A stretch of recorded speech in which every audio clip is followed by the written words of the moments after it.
Bonjour à toutes et tous.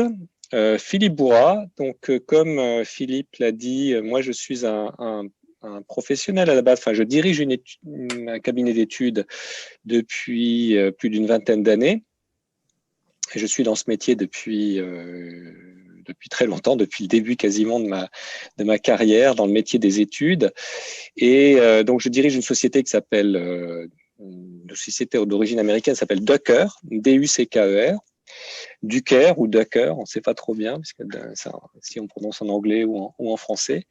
Et notre spécialité, ce sont les études en milieu business to business, donc les études en milieu industriel, matériaux de construction, pièces automobiles, technologie. Donc, on travaille pour des grands industriels et moi, je fais partie depuis bien des années, enfin, avec ma société de Syntec. À une époque, c'était Syntec Études.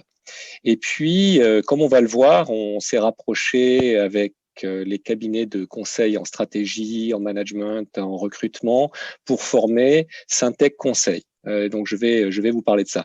Donc, aujourd'hui, je vais vous parler de Syntec Conseil, mais je vais surtout vous parler des métiers du conseil, des métiers du conseil avec un peu plus le prisme études, mais pas que, parce que, comme on va le voir, la convergence qui a fait qu'on a rejoint les cabinets de management et de stratégie c'est fait parce que les études ont évolué aussi vers le conseil.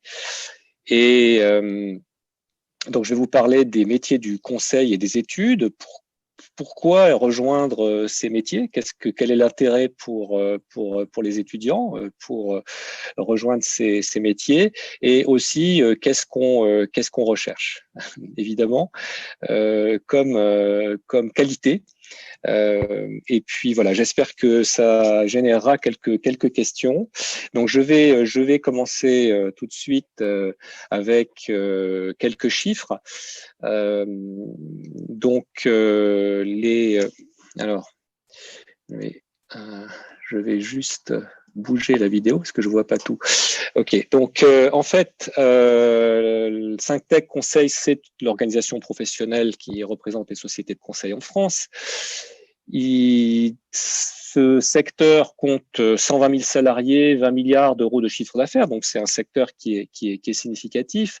Mais le Syntec Conseil, en fait, les membres du Syntec Conseil, c'est 250 entreprises. Donc, toutes les entreprises de Syntec, du conseil ne font pas partie de Syntec Conseil, mais les plus prestigieuses, on va dire, déjà, en font souvent partie. Les 250 entreprises, c'est des grandes entreprises, des moyennes entreprises, des petites entreprises. Bon, par exemple, Ducker, la société que je dirige, nous, on est une trentaine. Donc, on est, je dirais, dans les études, une société de taille moyenne. Mais il y a beaucoup aussi de gens qui sont des indépendants. Excusez-moi, là, il y a juste une clinique juste en face de chez moi, donc ça fait c'est un problème. En fait, en face de mon bureau. Donc, les expertises qui sont couvertes par le conseil, comme je l'ai dit, il y a la stratégie et le management. On va voir que c'est une grande partie de ce métier. Les études, mais il y a aussi conseil en recrutement, conseil en communication, en reclassement, outplacement individuel, et les expertises qui se développent aussi en ce moment à l'intérieur de Syntec Conseil sont la data, bien entendu, qui est un sujet très important, mais aussi, pas que, mais aussi le RSE pour les entreprises. Donc, il y a vraiment autour du conseil des expertises diverses. Donc notre but en tant que syndicat, en tant que Syntec Conseil, c'est de valoriser, de développer, de défendre la profession auprès des pouvoirs publics, auprès du législateur, auprès des clients potentiels, auprès de ses membres et auprès des étudiants. Voilà, donc c'est très complet. Et moi, à l'intérieur du conseil d'administration, je m'occupe un peu plus souvent des relations avec les universités, avec les écoles, avec les étudiants.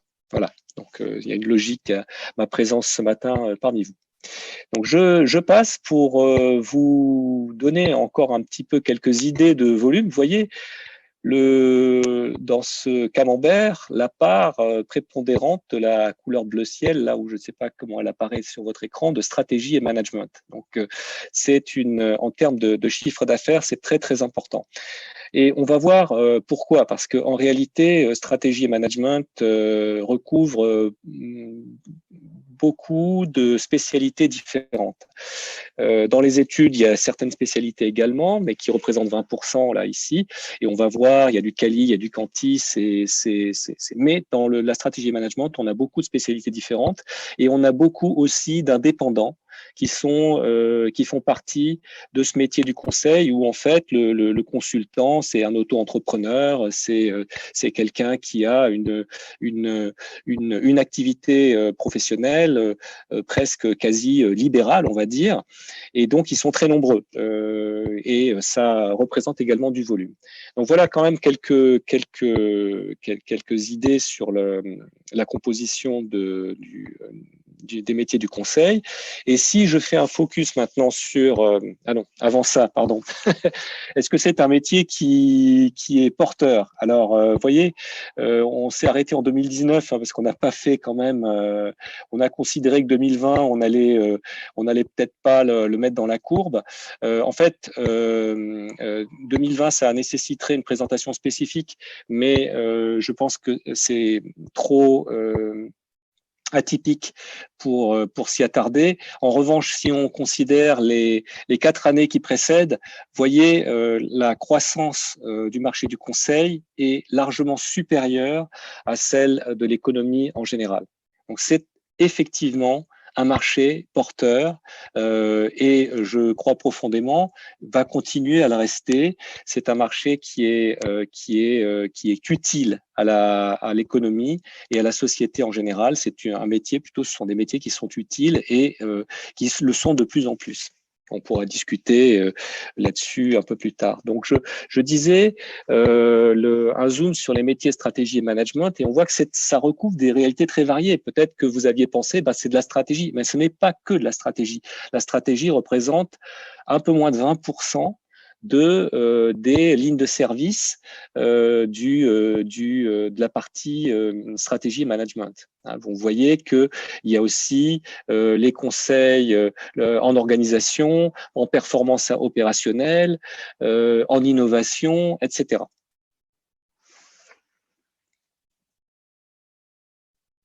Pour ce qui concerne les études, quelques ordres de grandeur également sont importants à retenir. On voit ici que si jamais je posais la question à quelqu'un qui connaît un petit peu les études, il me dirait oui, les études c'est du quali, c'est du quanti. Oui, d'accord, mais le quanti représente une très grosse partie de ce métier. D'ailleurs, les projets quanti sont souvent plus importants unitairement que les projets quali. Le quali, alors là aussi, il faut que je fasse bouger les caméras parce que j'ai… Voilà, d'accord.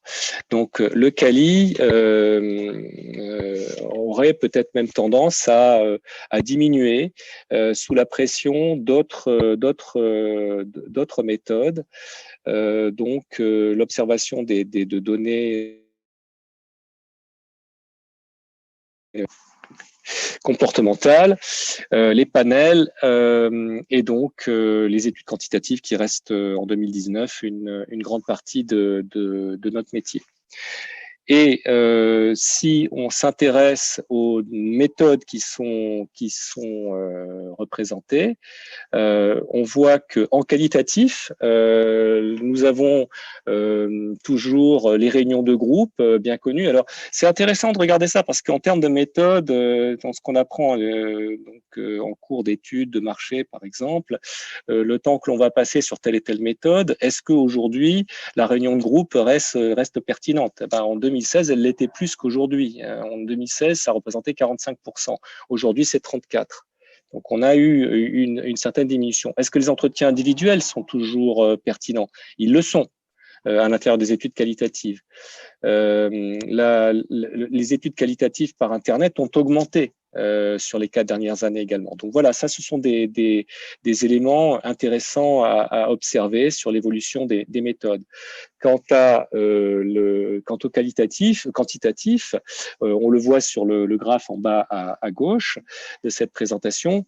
Vous voyez que le online, évidemment, on s'y serait attendu, est en augmentation relativement nette sur les dernières années, alors que le face-à-face aurait tendance à se tasser et que voilà, les autres méthodes ne sont pas particulièrement en augmentation. Bon, ça, ce sont quelques éléments. Alors, comme je vous le disais, quels sont les métiers que vous pouvez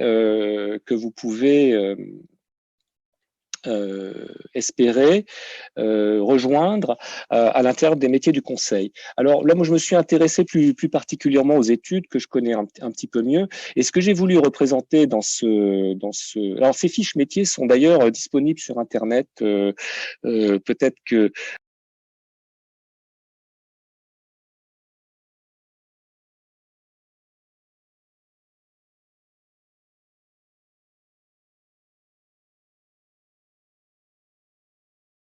je disais qu'il y a deux messages que je voulais faire passer. D'abord, lorsqu'on rentre dans un cabinet d'études et en sortie d'université, en sortie d'école, on commence à un niveau junior, c'est normal. On peut commencer à un niveau stagiaire, mais on commence en tant que chargé d'études junior.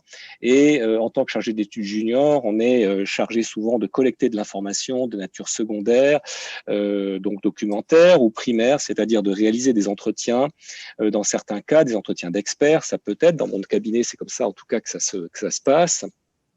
Et alors, d'accord, là, je ne sais plus le. Oui, c'est moi qui l'ai enlevé, comme ça on vous voit, on n'est pas soumis à cet écran. Ah oui, alors je voudrais repartager mon écran avec un autre document, ou si je repartage mon écran, là maintenant, à nouveau, comme ça, voilà. Donc, le recueil d'informations, analyse, éventuellement participation à certaines tâches d'analyse et de présentation vis-à-vis des clients. Mais ce qui est intéressant, c'est qu'il y a à la fois une diversité de métiers à l'intérieur des études et il y a la possibilité d'évoluer. Alors, on commence en junior, on devient analyste confirmé, ensuite analyste senior, chef de projet. Il y a différentes dénominations. Là, on a dans les fiches métiers les chefs de groupe, directeurs d'études.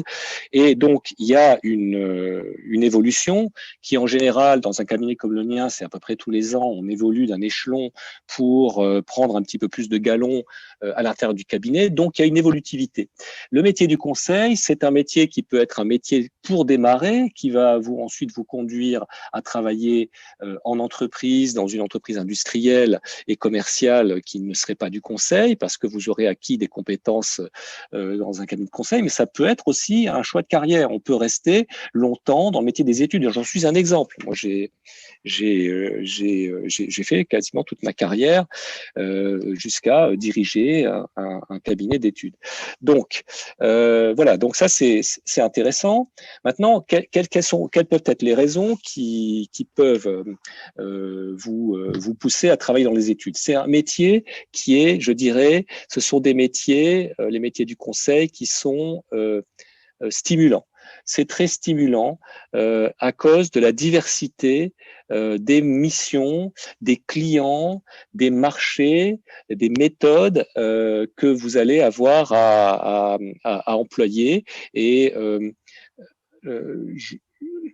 ça vient du fait que le conseil, c'est rarement un conseil, ça peut arriver, sur plusieurs années. Il y a un rythme, en quelque sorte, de projet. Dans mon cabinet, par exemple, le rythme est à peu près de 3 mois. Un projet, ça dure à peu près 3 mois. Et un nouveau chargé d'études qui rentrerait chez moi va rapidement être affecté à entre 2 et 3, 4 projets en même temps, avec des durées de vie un peu différentes. Donc, il y a un renouvellement permanent des missions, des clients, des marchés étudiés qui est très stimulant. Alors, on le sait, le conseil, c'est exigeant à cause de ça, parce qu'il y a des délais. comme dans toute, il faut se souvenir que c'est un métier de service, donc on est au service des clients. Il y a des délais à respecter.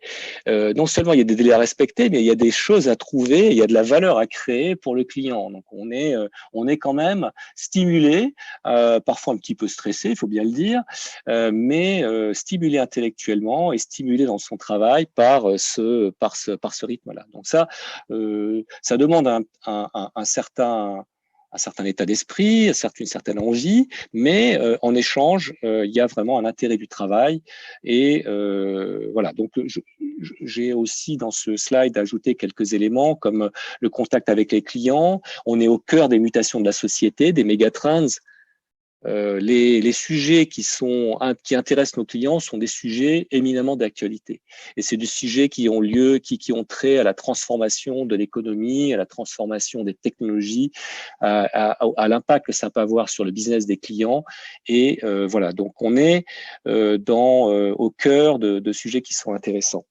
Je regarde l'heure, là j'essaie de tenir.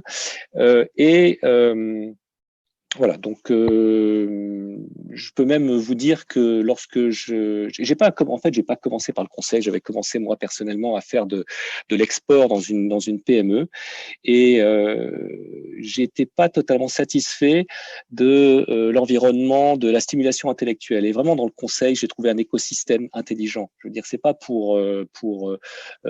faire le malin, mais là vous êtes sûr dans le conseil d'être encore une fois stimulé. Voilà, donc ça, il y a plein de raisons de rejoindre le conseil et j'en ai exposé quelques-unes. Alors enfin, et là je me suis appuyé sur une étude OPIEC qui est une étude 2018 qui est pas si ancienne sur qu'est-ce que les clients, qu'est-ce qu'on attend finalement pour l'avenir en termes de compétences. Et là on n'a pas énormément de temps, donc je voudrais juste passer 2-3 minutes sur la partie gauche là de ce visuel. Et donc, dans le nuage de notions, on voit apparaître à mon avis, des idées clés et qui doivent vraiment nous interroger à tous, hein, que l'on soit étudiant, chef d'entreprise, voilà. Qu'est-ce qu'on a ici? Alors, quasiment au plus gros, on a la posture conseil. Qu'est-ce que c'est que la posture conseil? La posture conseil, c'est et ça va avec le mot qui est juste au-dessus, la relation client. C'est une orientation client et une orientation client pour résoudre et apporter de la valeur à un client. Et qu'est-ce qu'on remarque là-dedans? Innovation, agilité, storytelling, leadership. Voilà, ce sont des qualités, ce sont des compétences qui ne sont pas forcément des compétences que l'on apprend. J'espère qu'on apprend à les apprendre. Mais ce sont des compétences qui sont éminemment utiles et je crois que c'est important, et si vous voulez, on passera quelques minutes à en discuter, de le prendre en compte. Il y a marketing aussi. Marketing, pour moi, ça veut dire s'intéresser au marché. C'est pas juste savoir vendre des frigos Esquimaux, justement. C'est justement pas ça. C'est plus avoir et c'est lié à cette relation client. Alors, il y a un autre terme, je voudrais conclure avec ça, qui est important. Donc, on a co-construction qui est important, mais il y a spécialisation. Alors, il n'est pas si gros que ça, mais j'en témoigne. À un moment donné, de votre carrière, il faudra choisir aussi une certaine spécialisation. Et je ne pense pas qu'il faille s'arrêter uniquement à une spécialisation méthodologique. Il faudra être capable d'avoir une compétence, une connaissance de certains marchés. Par exemple, c'est l'automobile qui vous passionne, c'est le transport, c'est la transformation énergétique, c'est le bâtiment. Je parlais du bâtiment. Et si vous êtes capable d'acquérir cette spécialisation, vous serez beaucoup plus attractif et vous serez beaucoup plus pertinent dans votre posture conseil. Et c'est de plus en plus recherché. Donc, l'aspect généraliste, c'est très bien au début, mais à un moment donné, il faut être capable de se spécialiser. Voilà. Donc, j'ai une petite conclusion sur l'engagement du Syntec Conseil. Je l'ai fait en introduction. Notre syndicat est très intéressé à dialoguer, à attirer les étudiants qui, qui eux aussi ont envie de se diriger vers ce type de métier. On recrute des jeunes diplômés, on offre des stages, on offre des alternances, on est sélectif, il ne faut pas se voiler la face. Parce que c'est un métier qui est exigeant, c'est un métier qui est intéressant. Et pourquoi c'est exigeant? Parce que les clients sont exigeants et parce que on fait pas du conseil si on n'essaie pas d'être au top. Donc il faut quand même le dire, ça demande, ça n'est pas un métier, ce sont pas des métiers faciles, ce sont des métiers intéressants et ce sont des métiers qui se tournent et qui ont besoin de la jeunesse et qui ont besoin des compétences que les universités peuvent nous apporter. Voilà. Est-ce que vous avez des questions? Merci Philippe, merci beaucoup. Alors, c'est pas facile de prendre la parole dans ces conditions, mais n'hésitez pas, vous désactivez vous activez votre micro plutôt et vous lâchez. Et si vous voulez prendre la parole, vous tapez dans le chat et je me ferai votre porte-parole. Ouais. Oui, bonjour monsieur, moi j'ai une question. Un petit peu plus fort, s'il vous plaît. Oui, c'est Gwenola. Moi, je suis en M1 PIS. Mais du coup, j'aurais une question un peu plus générale. Tout à l'heure, vous parliez de créer de la valeur pour le client. Mais quelles sont les garanties pour lui? Est-ce qu'il y a une obligation de résultat pour le cabinet quand vous signez un contrat avec quelqu'un? Ah oui, c'est très... Non, pas toujours. Pas toujours. Pas toujours. Non, non. Et surtout pas dans un conseil. Si je fais une étude sectorielle, admettons, je fais une étude sectorielle pour savoir quel est l'avenir de la toiture plate par rapport à la toiture en pente. Je vous donne un exemple totalement. Voilà. Je vais pas m'engager sur la réalité d'une prévision. Qui peut s'engager sur une prévision aujourd'hui? Donc, je vais m'engager sur le faire à l'état de l'art, des méthodes et le faire avec et le storytelling tout à l'heure. Il faut que l'histoire se tienne. Il faut que je sois à l'état de l'art, des méthodes pour réaliser mon étude et mon conseil. Mais un engagement de résultat sur le conseil, ça existe. Ça existe dans certains cas. Par exemple, si vous faites le conseil auprès de, je sais pas, de Zara ou de Chanel pour améliorer leur supply chain, et vous dites, écoutez, je vais vous faire des économies de 20% ou de 10% et je serai rémunéré sur combien d'économies je vais vous faire. Donc ça peut exister, mais ce n'est pas du tout obligatoire. Ça dépend du branche du conseil, ça dépend de la relation avec votre client et ça dépend du type de service que vous rendez. Mais j'allais dire, ça ne sera pas votre préoccupation à vous, ce sera la préoccupation du dirigeant de la société de savoir s'il s'engage sur des résultats ou s'il s'engage sur des moyens ou s'il s'engage simplement sur être à l'état de l'art du type de conseil qu'on peut rendre. Ok, d'accord. Merci beaucoup. Donc, davantage une obligation de moyens que de résultats dans le cas général. Quoi. Oui, mais alors c'est un peu, ça serait une longue discussion. C'est juste, mais ce serait une longue discussion. Ça ne sera pas, en tout cas, et de moins en moins, je vais réaliser 10 questionnaires, par exemple. Ça, c'est 10 questionnaires, mais si c'est 10 questionnaires de blabla, ou qui ne m'apportent aucun insight, pour employer un terme anglo-saxon, si ça ne m'apporte ça ne m'a pas fait avancer ma réflexion en tant que client, je ne suis pas content. Donc les moyens, ils ont été peut-être mis, mais de manière superficielle. Donc c'est un peu entre les deux, Philippe, justement. C'est intéressant. Pas juste. Une autre question? N'hésitez pas, profitez. Je ne sais pas si vous m'entendez bien. Oui. Oui, donc je m'appelle Samba, je suis aussi en parcours PIS. Donc en fait, moi, c'était une question par rapport aux, enfin, aux personnes qui travaillaient dans le conseil, mais qui faisaient de manière indépendante. Oui. Donc en l'occurrence, enfin, c'est assez transversal aussi comme question. Mais en fait, je me demandais, parce que très souvent, là, la manière dont vous mentionnez, en tant qu'étudiant, le chemin, entre guillemets, tout désigné, c'est d'essayer un peu de signer dans un cabinet ou dans une agence, entre guillemets. Oui. Et, donc, est-ce qu'il y avait vraiment des... moi, je me demandais par rapport aux perspectives d'évolution dans des indépendants, au vu du marché que vous avez dit qui était plutôt... qui connaissait une croissance plutôt stable depuis plusieurs années.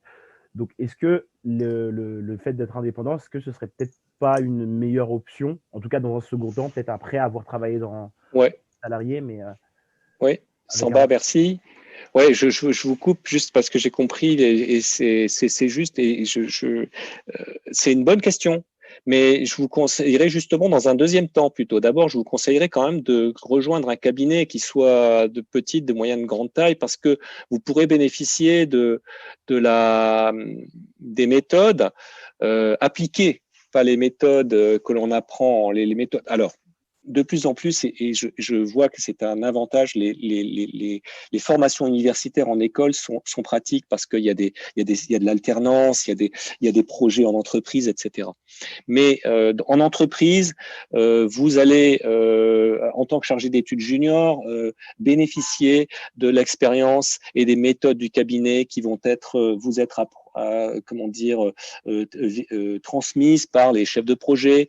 Vous allez pouvoir les expérimenter dans ce cadre-là, et ensuite, ce sera plus facile d'être un indépendant. Je mets un petit bémol avec ça parce qu'aujourd'hui, il y a aussi quand même avec le type de sociétés qui peuvent exister, il existe des sociétés où ce sont des réunions d'indépendants, des groupes d'indépendants avec des plateformes notamment, où vous bénéficiez aussi de certaines méthodes qui vous sont apportées par ces plateformes, etc. Donc ça peut arriver, mais enfin mon conseil personnel serait plutôt de vous encourager à candidater auprès de cabinets de conseil et de le faire pas forcément auprès des, j'allais dire, de ceux auxquels on pense en premier, les plus grands, pas que, mais aussi d'aller voir auprès de plus petites structures qui, dans certains cas aussi, ont des méthodes et des personnes d'expérience à l'intérieur qui peuvent vous apporter ce dont vous avez besoin pour ensuite vous lancer en tant qu'indépendant. Vous avez besoin quand même, à mon avis, de cet apport d'expérience en société en premier. Et de réseau commercial. Une remarque peut-être complémentaire, Philippe, juste très vite. Merci. La question d'être indépendant, je regarde ça moi du niveau du conseil plus. Alors effectivement, il y a beaucoup de personnes qui sont seules. Il y a deux questions. La première, c'est que souvent les personnes, en réalité, sont dans des réseaux. C'est-à-dire, il est rare qu'elles interviennent vraiment très seules sur une mission. D'ailleurs, moi, je trouve que c'est déconseillé. Souvent, les personnes travaillent avec d'autres indépendants et montent des projets, petit à petit, créent des occasions régulières de travailler ensemble. Et le deuxième élément, c'est que par contre, il y a un vrai enjeu, et ça, c'est un point très difficile quand on est seul, c'est qu'on a besoin de continuer à se professionnaliser. Et tout seul, c'est compliqué. Et donc, d'être confronté avec, y compris même intervenir tout seul dans l'émission, tout ça, c'est extrêmement périlleux. Donc, on a besoin d'espace de réflexivité pour progresser. Et donc, c'est possible, mais souvent, il est très rare vraiment que, sauf des cas particuliers, que les gens soient vraiment seuls. C'est rare. Oui, il y a deux façons d'être seul, Samba, pour répondre à votre question. C'est vrai, on peut, et je vous remercie de votre intervention. Là, vous avez raison. C'est-à-dire, en fait, moi, j'ai compris quand vous disiez seul, être indépendant vis-à-vis du client, être directement en conseil vis-à-vis du client. Et ça, c'est très difficile. Mais en revanche, vous pouvez commencer aussi comme freelance et en travaillant pour des cabinets de conseil qui vont... En fait, finalement, c'est juste la forme du contrat qui est un peu différente, mais vous serez d'une certaine manière associé à l'équipe. Donc, ça peut être un réseau ou ça peut être simplement, vous n'êtes pas attaché à une seule entreprise en tant que freelance. Et donc, vous pouvez apprendre aussi comme ça. Bon, voilà. Mais mon conseil reste le même. Je pense que c'est intéressant, si vous êtes diplômé, d'essayer de rejoindre l'une ou l'autre entreprise quand même. Je joue le rôle de timekeeper. On a débordé, voilà. Parce qu'il fallait récupérer le retard. On a débordé. Georges, là, qui nous a déstabilisés. Une question qui appelle une réponse en 20 secondes.